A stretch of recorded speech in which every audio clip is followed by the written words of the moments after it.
Hello students, the topic of the essay is My Grandmother.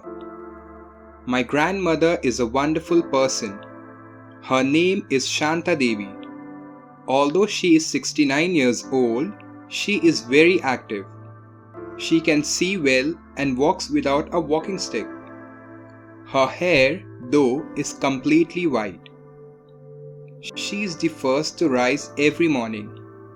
She performs puja and then prepares the tea.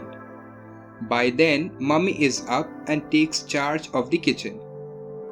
During the day, Granny does a lot of things, including cutting and sewing.